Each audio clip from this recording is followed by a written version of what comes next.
Septiembre de 1942. 16:47 horas. Cubierta del portaaviones USS Sangamon, Pacífico Sur. El viento golpea la cubierta con ráfagas calientes y saladas. El océano parece tranquilo desde lejos, pero aquí arriba todo vibra. Un oficial de señales levanta sus banderas. En el cielo, con el sol cayendo detrás de su silueta, un nuevo caza de alas en forma de gaviota desciende demasiado rápido. El motor radial ruge como si estuviera enojado con el mundo.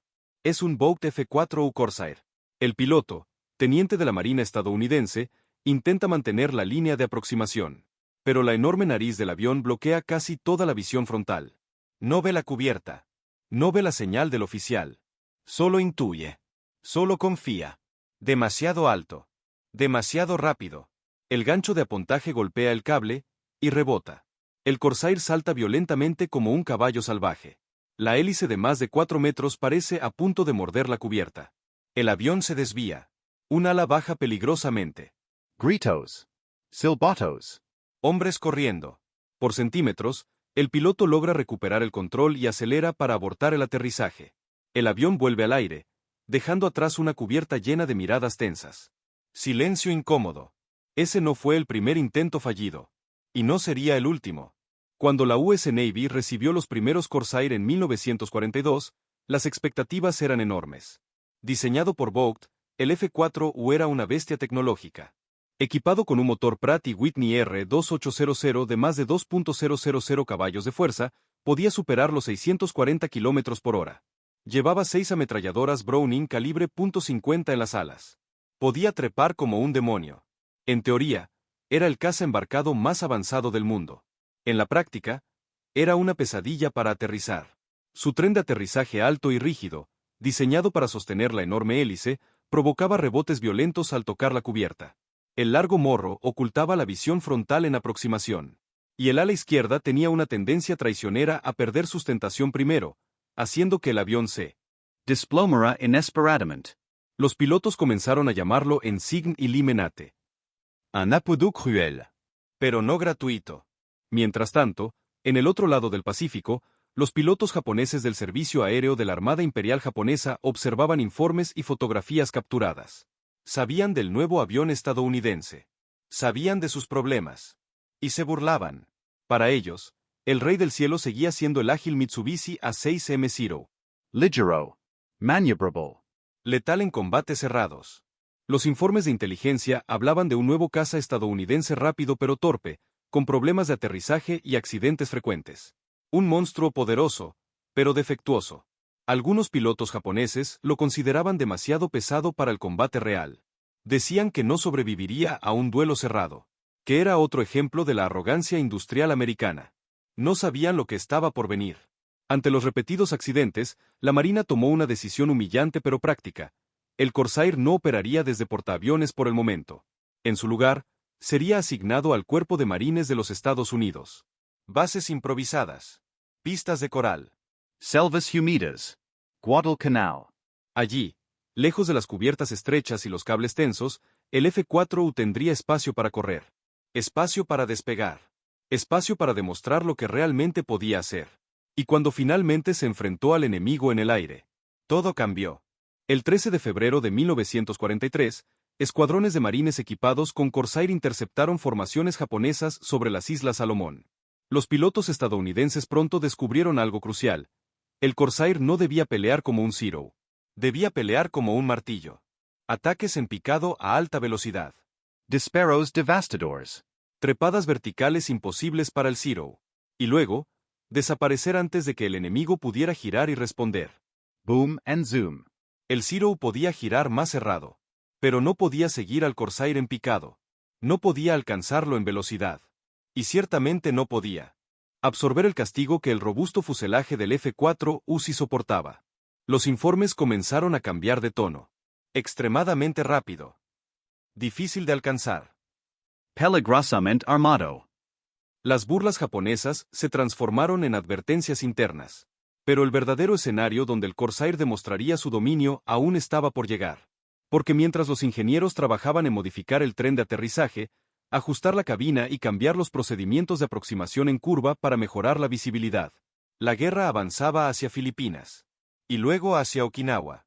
Y allí, el avión que nadie quería aterrizar estaba a punto de convertirse en el más temido del Pacífico.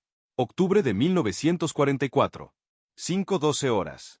Cielo gris sobre el Golfo de Leyte, Filipinas. La primera luz apenas rompe el horizonte cuando una formación de Corsair despega en secuencia desde una pista fangosa en Tacloban. El rugido colectivo de los motores R-2800 sacude las palmeras cercanas.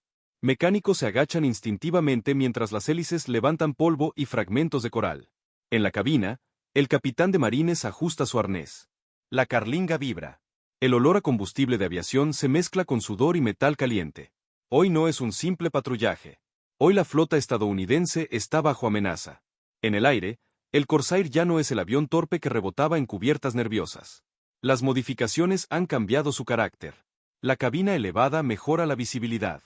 La aproximación en curva, esa técnica extraña que obliga al piloto a inclinar ligeramente el avión para ver la cubierta, ya es rutina. El tren de aterrizaje ha sido ajustado. Los problemas, en su mayoría, domados. Pero lo que realmente importa no es cómo aterriza. Es como mata. Sobre Leyte, el cielo comienza a llenarse de contactos. Puntos negros que crecen rápidamente. Bombarderos japoneses escoltados por cazas. Entre ellos, veteranos del Mitsubishi A6M0. Pilotos que durante años habían dominado el combate cerrado. Hombres que habían visto arder Wildcats y P-40 en los primeros meses de la guerra. Pero esto no es 1942. Un líder de escuadrón estadounidense empuja la palanca hacia adelante. El Corsair se inclina en picado, superando los 600 km por hora. El viento aúlla sobre el fuselaje. Las 6 Browning calibre .50 escupen fuego. Un Zero explota en una bola naranja. El Corsair no se queda. No gira. No juega el juego del enemigo. Tripa. El Zero intenta seguirlo, pero el pesado caza estadounidense asciende como si tuviera cohetes ocultos. El piloto japonés siente como su avión vibra al límite, incapaz de igualar esa potencia bruta. El equilibrio del aire ha cambiado. Para finales de 1944, el Vought F-4U Corsair ya no es una curiosidad problemática. Es una máquina optimizada para guerra total. Puede cargar bombas de 1.000 libras bajo las alas. Puede montar cohetes BAR para atacar posiciones fortificadas. Puede escoltar bombarderos o arrasar aeródromos. Y ahora, finalmente, regresa a los portaaviones. En el Pacífico Occidental, los nuevos procedimientos permiten que el Corsair opere desde cubiertas como las del Fast Carrier Task Force. Lo que antes era un riesgo ahora es una ventaja. Su velocidad superior le permite despegar, interceptar y regresar con eficiencia devastadora. Los pilotos japoneses empiezan a intercambiar rumores. El nuevo caza azul. Imposible de alcanzar. Demasiado rápido. Algunos lo confunden inicialmente con el Hellcat. Pero pronto aprenden a distinguir la silueta de alas invertidas. Esa forma inconfundible que parece doblarse hacia el suelo antes de extenderse hacia arriba. Cuando lo ven en picado, ya es tarde. Abril de 1945. Okinawa. El cielo está saturado de humo antiaéreo. La invasión más grande del Pacífico está en marcha. Y ahora el enemigo adopta una nueva táctica desesperada. Los kamikaze. Aviones cargados de explosivos lanzándose directamente contra la flota. En este infierno aéreo, la velocidad lo es todo. Los Corsair patrullan en círculos amplios, atentos a cualquier punto. Sospechoso. Un radar detecta contactos bajos. 3, 5, 10. El líder ordena interceptar. Los Corsair se lanzan en picado casi vertical. Uno de los kamikaze ya ha descendido peligrosamente hacia un destructor estadounidense. Las trazadoras atraviesan el cielo como agujas de fuego. El Corsair alcanza al atacante a escasos cientos de metros del impacto. El avión japonés se desintegra antes de tocar el barco. Salvado por segundos. Una y otra vez, durante semanas, los Corsair actúan como escudos voladores. No son solo cazas. Son la última línea entre un piloto suicida y un buque lleno de marineros. Los informes posteriores revelan cifras contundentes, proporciones de derribo que superan ampliamente a las pérdidas propias. En algunos escuadrones, ratios de 11-1. Los mismos pilotos japoneses que alguna vez se burlaron del tren de aterrizaje ahora advierten a los novatos, no enfrentes al Corsair en vertical. Pero incluso con su dominio aéreo asegurado, el Corsair aún tenía otra transformación pendiente. Porque mientras Okinawa ardía y Filipinas caía, la guerra estaba a punto de terminar. Y el avión que comenzó como un problema técnico estaba listo para convertirse en leyenda. Agosto de 1945. 18:03 horas. Cielo despejado sobre el mar de China Oriental. Un Corsair vuela bajo, casi rozando las olas. El sol del atardecer convierte su fuselaje azul oscuro en una silueta casi negra contra el horizonte ardiente. En la cabina, el piloto escucha por radio fragmentos de una noticia que parece irreal. Japón está al borde de la rendición. Después de años de combate brutal, de islas convertidas en cementerios de acero y coral, el rugido constante de la guerra comienza a apagarse. Pero el Corsair aún está en el aire. Durante los meses finales del conflicto, el Vought F-4U Corsair había evolucionado más allá de su rol original. Ya no era solo un interceptor de alta velocidad. Era un cazabombardero versátil, capaz de destruir aeródromos, convoys, posiciones artilladas y concentraciones de tropas. En Okinawa, sus cohetes VAR atravesaban búnkeres. En Filipinas, sus bombas rompían pistas japonesas antes de que nuevos aviones pudieran despegar. En el aire, mantenía superioridad casi total. Y ahora, en el ocaso de la guerra, su reputación era indiscutible. Más de 2.100 aviones enemigos derribados en combate aire-aire. Una de las proporciones de victoria más altas de todo el teatro del Pacífico. El avión que una vez fue rechazado por la Marina ahora era indispensable. Pero la verdadera transformación no fue solo técnica. Fue psicológica. En 1942, el Zero representaba el terror invisible. Ligero. Mortal. Intocable en giros cerrados. Pilotos estadounidenses entraban en combate sabiendo que un error significaba fuego y caída en el océano. En 1945, esa sensación había cambiado de lado. Los informes de inteligencia japoneses empezaron a reflejarlo. Se advertía evitar combates verticales.